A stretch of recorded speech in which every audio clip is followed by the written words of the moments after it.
नमस्कार मंडळी, श्री स्वामी समर्थ. स्वागत आहे तुमचं माझ्या यूट्यूब चॅनलवरती. आजचा दिवस तुम्हा सर्वांना खूप छान, सुखाचा, समाधानाचा जाऊ देत, हीच मी स्वामींच्या चरणी प्रार्थना करते आणि आजच्या या नवीन व्हिडिओला सुरुवात करते. पण त्या अगोदर तुम्ही माझ्या चॅनलवरती जर नवीन असाल तर चॅनलला पण लगेच सबस्क्राईब करा आणि कमेंटमध्ये श्री स्वामी समर्थ लिहायला अजिबात विसरू.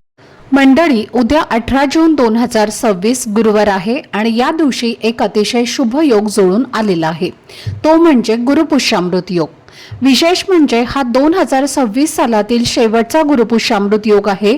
याच दिवशी विनायक चतुर्थी देखील आल्यामुळे या दिवसाचं महत्त्व अनेक भक्तांच्या दृष्टीने अधिक वाढते.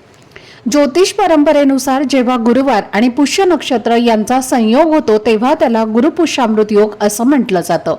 पुष्य नक्षत्र हे शुभ आणि मंगलकारी नक्षत्रांपैकी एक मानले जाते. त्यामुळे या दिवशी अनेक जण नवीन कामांची सुरुवात करतात, धार्मिक कार्य करतात, देवपूजा करतात, तसेच सकारात्मक संकल्प करून आपल्या जीवनात चांगल्या गोष्टींचं स्वागत करतात.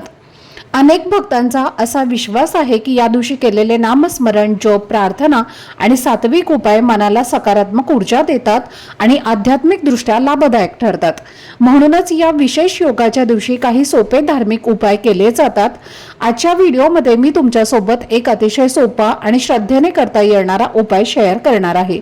या उपायामध्ये 1 रुपयाच्या नाण्याचा उपयोग केला जातो. अनेक घरांमध्ये अशा प्रकारचे धार्मिक उपाय समृद्धी, सकारात्मकता आणि शुभतेचे प्रतीक म्हणून केले जातात. हे नाणे नेमके कुठे ठेवायचे, कोणत्या पद्धतीने ठेवायचे आणि त्यामागील धार्मिक महत्त्व काय आहे याची संपूर्ण सविस्तर माहिती आजच्या व्हिडिओमध्ये मी तुमच्यासोबत शेअर करणार आहे. त्यामुळे व्हिडिओ हा स्किप न करता शेवटपर्यंत नक्की पहा, जेणेकरून तुमच्यापर्यंत योग्य ती माहिती पोहोचेल. आणि तुम्ही माझ्या चॅनलवरती जर नवीन असाल तर चॅनलला पण लगेच सबस्क्राईब करा आणि बेल आयकॉनला सुद्धा प्रेस करा, म्हणजे मी जेव्हा कधीही नवीन व्हिडिओज अपलोड करेन त्याचं नोटिफिकेशन सर्वात आधी तुम्हाला मिळेल आणि तुमचा एकही व्हिडिओ हा मिस होणार नाही. तसेच व्हिडिओला एक हाईप देखील द्या. तर आजच्या या व्हिडिओमध्ये मी तुमच्यासोबत एक अतिशय सोपा उपाय शेअर करणार आहे. हा उपाय तुम्हाला उद्या म्हणजेच 18 जून गुरुवारी करायचा आहे.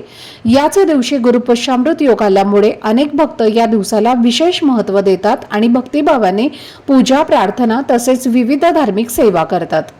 उद्याचा गुरुपुष्यामृत योग सकाळी 6:04 सुरू होणार असून त्याची समाप्ती सकाळी 11:34 होणार आहे. म्हणजे जवळपास 5.5 तासांचा हा शुभ कालावधी आपल्याला मिळणार आहे. तर या वेळेत अनेक जण देवपूजा, नामस्मरण, जप, पारायण आणि इतर धार्मिक कार्य करणं हे पसंत करतात. श्रद्धेनुसार या शुभ काळात केलेले आध्यात्मिक उपक्रम मनाला अधिक समाधान आणि सकारात्मकता देणारे मानले जातात. मी आज जो उपाय तुम्हाला सांगणार आहे तर तो शक्य असल्यास या शुभ वेळेमध्ये करण्याचा प्रयत्न करा. सकाळी 6 वाजल्यापासून ते 11:34 कधीही तुम्ही हा उपाय करू शकता. मात्र काही कारणामुळे सकाळी जर तुम्हाला वेळ मिळाला नाही तर काळजी करण्याची काहीच गरज नाही. संध्याकाळी देखील तुम्ही हा उपाय करू शकता.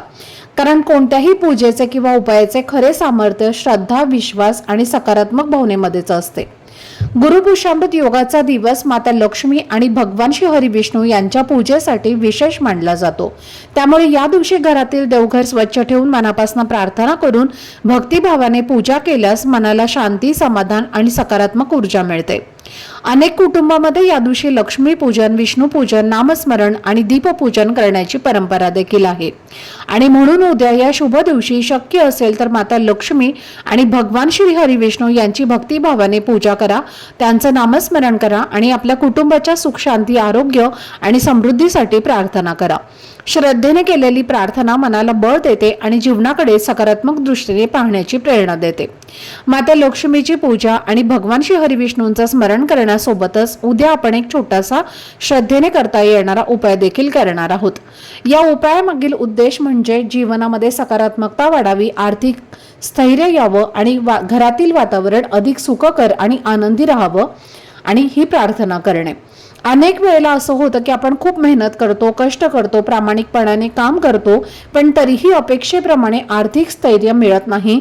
कधी पैसा मिळतो पण काही अचानक खर्च समोर येतात, कधी नियोजन असूनही बचत होत नाही. अशा परिस्थितीमध्ये मनात चिंता निर्माण होणे स्वाभाविक आहे आणि म्हणूनच अनेक जण धार्मिक श्रद्धेनुसार देवाचं स्मरण करून सकारात्मक विचारांसह काही सात्विक उपाय करतात.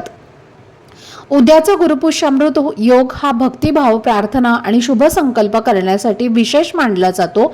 त्यामुळे या दिवशी श्रद्धेने केलेला उपाय मनात आशावाद निर्माण करण्यास आणि सकारात्मक विचार दृढ करण्यास मदत करतो। जेव्हा आपण प्रार्थनेसोबत सातत्याने मेहनत आणि योग्य प्रयत्न करतो तेव्हा आपल्या ध्येयाकडे वाटचाल करण्याचा आत्मविश्वास अधिक वाढतो। या उपायाचा मुख्य हेतू म्हणजे घरात सुख, शांती, समाधान आणि सकारात्मक ऊर्जा टिकून राहावी अशी प्रार्थना करणे। अनेक भक्तांचा असा विश्वास आहे की अशा शुभ दिवशी केलेली पूजा आणि सात्विक सेवा मनाला स्थिरता देते, घरातील वातावरण प्रसन्न ठेवते आणि कुटुंबातील सदस्यांमध्ये आनंद आणि एकोपा वाढवण्यास मदत करते। म्हणून उद्या विशेष दिवशी एक सोपा आणि सात्विक उपाय तुम्हाला नक्की करायचा आहे। कोणत्याही उपायापेक्षा आपली श्रद्धा, सकारात्मक विचार, प्रामाणिक प्रयत्न आणि देवावरील विश्वास हे अधिक महत्त्वाचे असते। जेव्हा या सर्व गोष्टी एकत्र येतात तेव्हा जीवनातील अनेक अडचणींना सामोरं जाण्याची शक्ती आपल्याला मिळते। आता जाणून घेऊयात की हा उपाय नेमका कशा पद्धतीने करायचा आहे। या दिवशी शक्य असेल तर सकाळी लवकर उठून आपल्या दिवसाची सुरुवात करा। अनेक धार्मिक परंपरांमध्ये शुभ दिवसाची सुरुवात स्नान, स्वच्छता आणि देवस्मरणाने करण्याला विशेष महत्त्व दिलं जातं, कारण त्यामुळे मन प्रसन्न होते आणि पूजा अर्चासाठी योग्य भाव निर्माण होतो। स्नान करताना मनात चांगले विचार ठेवावेत आणि आपल्या कुटुंबाच्या सुख, शांती, समृद्धीसाठी प्रार्थना करावी। आपल्या अंघोळीच्या पाण्यामध्ये थोडंसं गंगाजल आणि हळद किंवा गोमूत्र हे आपल्याला टाकायचं आहे आणि स्नान करायचं आहे। तर अनेकांच्या मते यामुळे मनात पवित्रतेची भावना निर्माण होते आणि दिवसाची सुरुवात अधिक सकारात्मक पद्धतीने होते। स्नानानंतर स्वच्छ किंवा हलक्या पिवळ्या रंगाचे वस्त्र तुम्हाला परिधान करून आपल्या देवघरामध्ये जाऊन देवघरामध्ये देवांची पूजा करायची आहे। देवघर स्वच्छ करून भक्तिभावाने सर्व देवतांचं आपल्याला पूजन करायचं आहे। जर तुमच्या देवघरात भगवान विष्णू, माता लक्ष्मी आणि श्री स्वामी समर्थ यांची मूर्ती असेल तर तुम्हाला पूजा करायची आहे, अभिषेक घालायचा आहे। मूर्ती नसून फोटो असतील तर ते फोटो तुम्हाला स्वच्छ करून घ्यायचे आहेत आणि मनापासून नमस्कार करायचा आहे।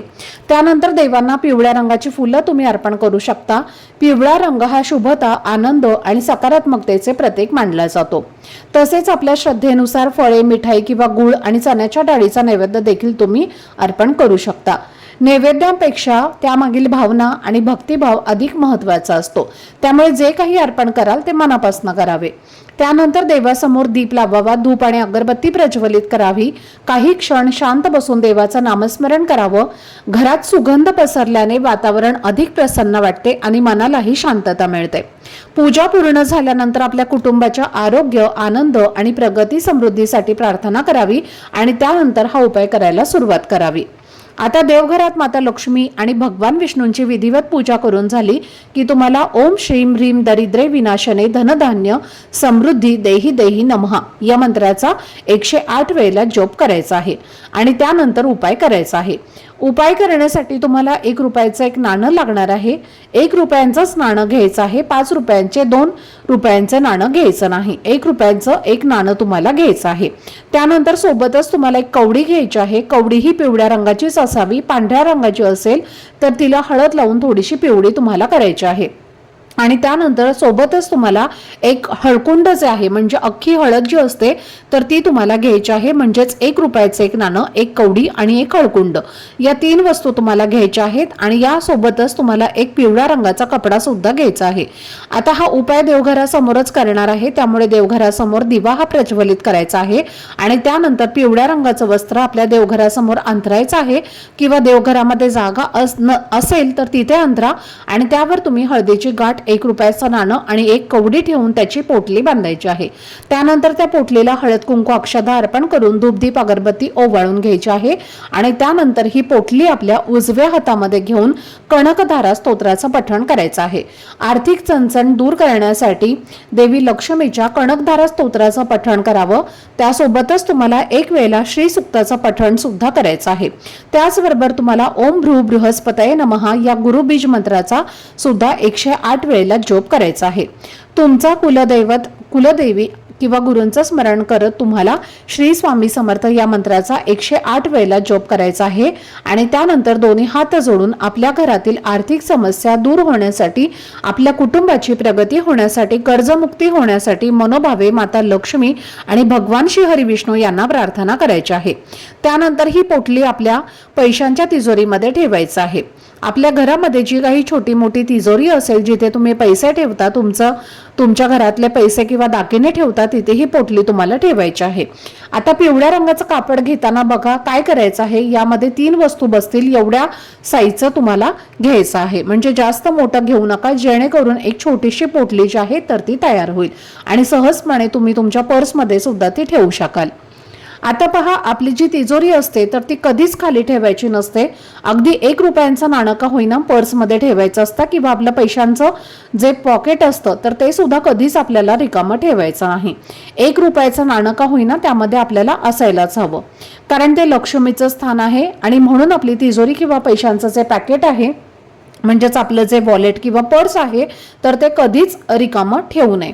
तर अशा पद्धतीने हा छोटासा उपाय जो आहे तर तो तुम्हाला उद्या गुरुपुष्यामृत योगावृत्ती करायचा आहे आणि जर तुम्हाला शक्य असेल तर सकाळी 6 वाजल्यापासून ते 12:30 वाजेपर्यंत करण्याचा जास्तीत जास्त प्रयत्न करा, कारण ही जी वेळ असते तर ती खूप जास्त शुभ असते।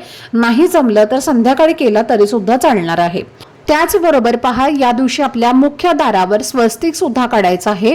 हळद कुंकू एकत्र करून स्वस्तिक हे चिन्ह आपल्या घराच्या मुख्य प्रवेशद्वारावरती काढायचं आहे, त्यामुळे आपल्या घरात सकारात्मक ऊर्जा राहते। तसेच या दिवशी जर तुम्हाला एखादा उद्योग व्यवसाय सुरू करायचा असेल तर तो सुद्धा तुम्ही या दिवशी सुरू करू शकता। सोनं चांदी खरेदी करायची असेल तर ती सुद्धा तुम्ही या दिवशी खरेदी करू शकता, किंवा खूप दिवसांपासून तुमचं एखादं काम अडकलेलं असेल तर पूर्णच होत नसेल तर ते काम या दिवशी तुम्ही पूर्ण करण्याचा प्रयत्न करा, नक्कीच तुम्हाला त्यामध्ये सक्सेस मिळेल। त्याचबरोबर पहा, या योगामध्ये काही गोष्टी सुद्धा वर्ज्य केल्या जातात, ज्यामध्ये प्रामुख्याने या पवित्र योगात कोणालाही उसने पैसे देणे किंवा कर्ज घेणे आवर्जून टाळायचं आहे। कोणाकडून उसने पैसे घेऊ नका आणि कोणालाही देऊ नका, कारण पैसे म्हणजेच लक्ष्मी असते। त्याचबरोबर या दिवशी आपल्या घरामध्ये कोणताही वादविवाद किंवा नकारात्मक बोलणं आवर्जून टाळावं। घरामध्ये मतभेद होत असतील तर अशा काही गोष्टी करू नका आणि कोणाबद्दल वाईट सुद्धा या दिवशी बोलू नका। तसं तर याच दिवशी नाही तर इतर दिवशी सुद्धा आपण कोणाबद्दलही वाईट बोलू नये। त्याचबरोबर या दिवशी दानाला सुद्धा खूप महत्त्व आहे, म्हणून पिवळे वस्त्र, केळी, हरभरा डाळ, गुळ याचा दान नक्की करावं। हे दान केल्याने आपल्याला अनेक पटीने पुण्य जे आहे तर ते मिळत असते। तर हे खास काही उपाय आणि सेवा ज्या आहेत तर त्या आपल्याला उद्या गुरुपुष्यामृत योगावरती करायचं आहे। घरामध्ये सूतक असेल तर कोणताही उपाय तुम्हाला करता येणार नाही। तर ही अत्यंत महत्त्वाची माहिती मला तुमच्यापर्यंत शेअर करायची होती। आजचा हा व्हिडिओ जर तुम्हाला आवडला असेल, माहितीपूर्ण वाटला असेल तर व्हिडिओला लाईक करा, चॅनलवरती नवीन असाल तर चॅनलला सबस्क्राईब करा आणि हा व्हिडिओ आपल्या मित्रपरिवारासोबत जास्तीत जास्त शेअर करा। चला तर मग भेटूया पुढच्या व्हिडिओमध्ये, तोपर्यंत सर्वांना श्री स्वामी समर्थ। धन्यवाद।